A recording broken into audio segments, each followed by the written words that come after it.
Democratic Congressman Brad Sherman from California joins us now from his district in SoCal. Congressman, good to see you, sir. How did legislation, in your estimation, pave the way for what we're seeing unfold with Silicon Valley Bank? Well, not only Silicon Valley Bank, but Signature Bank and the other mid-sized, mid to large banks are the ones that we're having a problem with. They were subject under Dodd-Frank, which the Democrats passed, to tough oversight. And then in 2018, the Republicans passed, with very little Democratic support, a bill that in effect treated the medium-sized banks as if they were small banks. And that led to this bank being able to invest in long-term treasuries, and its deposits were hot money they could leave would leave on a second's notice. Congressman, 17 Senate Democrats. That is a pretty heavy Democratic influence. Aren't both parties' fingerprints all over this thing? Well, in the House, 85% of the Democrats voted no. And look, there were a lot of things in that bill. It was a big piece of legislation. I'm sure that others would point to some parts of it that worked out well. But ultimately, we needed better regulation. And look, even with the lesser regulatory scheme that Congress provided, the Fed should have done a better job of overseeing Silicon Valley Bank. And Congressman, when it comes to what should have been done, what needs to be done going forward, the decision by the regulators to step in, that has been criticized by some. A number of those on the right, Republican Senator Tim Scott saying that building a culture of government intervention does nothing to stop future institutions from relying on the governments to swoop in and after taking excessive risks. How much of this is to place blame with Silicon Valley Bank? And do you agree with the regulators' move on Friday? Well, the fundamental mistake was made by the management of Silicon Valley Bank, who were employed by the shareholders. The shareholders have been wiped out. The management and directors are gone. As to, it's great to talk a libertarian philosophy. It is that philosophy that caused less regulation than we should have had of Silicon Valley Bank.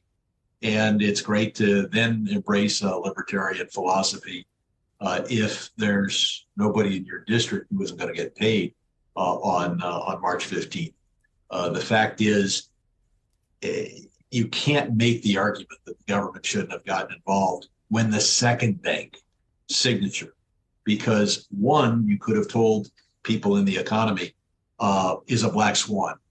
Two black swans in the same 2 days, that's the effect this would have had on the economy if they hadn't acted in a big way is not something that we wanted to see.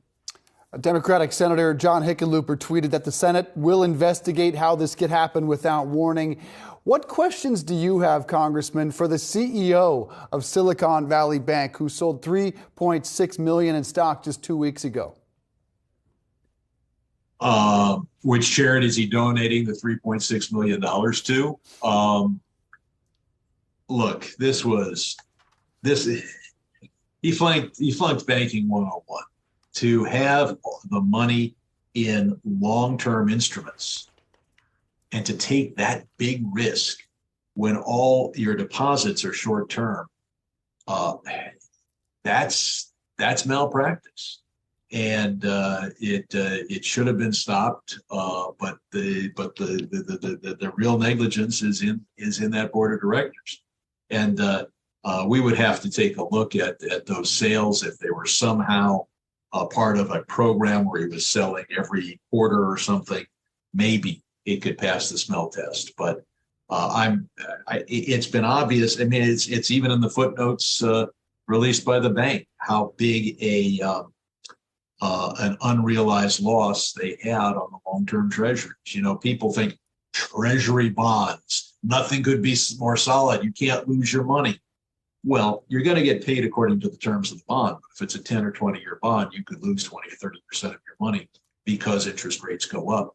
And your bond locks you in for 10 or 20 years to the low interest rates of 2021. All right, well, Congressman, President Biden did say this morning that he does plan to strengthen banking regulations once more. Let's hear what he had to say, and then I want to get your reaction. I'm going to ask Congress and the banking regulators to strengthen the rules for banks to make it less likely this kind of bank failure would happen again. What needs to be prioritized when we talk about changes that are necessary? And then also when it comes to the depositors, those deposits being guaranteed, is there a timeline for that, or is that endless? Well, the deposits at these two banks are guaranteed without limit. The rest of the banking system is still at the 250 limit, and those two decisions are permanent. What shores up the other banks is this lending facility that the Fed has created. It's not without some risk to the federal government, which is why there's been a pledge of $25 billion of Treasury funds to absorb any losses that occur as a result of this facility. Hopefully there won't be any losses. We'll see. Obviously, we need tougher regulation, both from the bank regulators, and Congress has got to mandate it. We did mandate it under the Dodd-Frank bill, and then Republicans chiefly repealed that mandate. And there has to be a focus not on just the credit risk, but also on the interest rate risk that banks incur.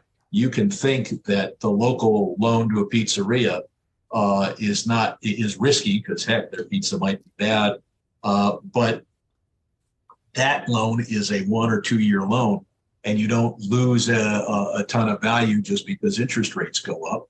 Often those are adjustable rate loans. On the other hand, the Treasury, you could think, oh, that's solid. But if it's 10 or 20 year Treasury, you could lose 20, 30% of the value just because there are changing economic conditions, changing interest rates, and there are always changes in interest rates. To the point, Congressman, that President Biden said he plans to strengthen banking regulations in that speech this morning. Can he do anything by executive order, or do you think that Republicans may go along with tightening regulations in the banking sector?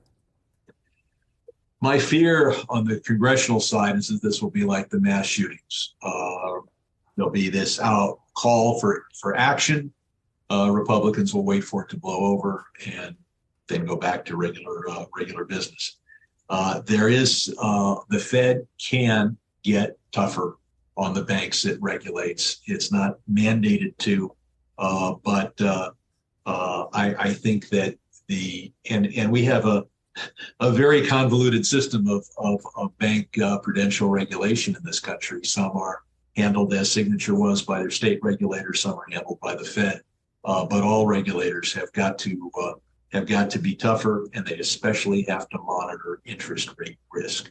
What was a solid plan for 2021 is a dangerous plan in 2023. Indeed. Congressman Brad Sherman, really appreciate your time, sir. Keep us up to date with any further regulations. Thanks again.